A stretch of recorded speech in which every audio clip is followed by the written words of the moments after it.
దేవునికి సంబంధించినటువంటి ఒక షార్ట్ ఫిల్మ్ మనం తీయాలనుకున్నాం. దానికి సంబంధించిన షార్ట్ ఫిల్మ్ మనం తీయాలంటే ఏదో ఇన్‌స్టిట్యూట్‌కెళ్ళి బయట 24 డిపార్ట్మెంట్స్ ఉంటాయంటారనమాట. అంటే వాళ్ళందరూ చదివేసుకుంటూ ఉంటారు. నీ ఫిల్మ్ స్కూల్స్ అంటారనుకున్నాను. అక్కడికెళ్ళిపోయి ఆళ్ళ దగ్గర కూర్చొని అయన్ని ప్రయోగాలు మనం ఏం చేయలేదే. మరి మనం 24 డిపార్ట్మెంట్స్ కలిసి చేసే పని జస్ట్ ముగ్గురు, నలుగురితో చేసేసామే. ఎలా చేసేసాం ఇంతకి?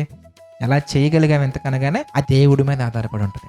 మనం రాజ్యనీతిని వెతుకుతూ వెళ్ళిపోయామనుకోండి, అయ్యా ఈ పనికి అవసరత ఉంది ప్రభువా, మరి మీ చిత్తాన్ని నెరవేర్చండి ప్రభువా అని జస్ట్ మనం ప్రేయర్ చేస్తే చాలు అన్నీ వచ్చి అలా పడిపోతాయి అంతే. మనం వాటి దగ్గరికెళ్ళి తిరిగి కూర్చొని నేర్చుకొని అయన్నీ అవసరంలా.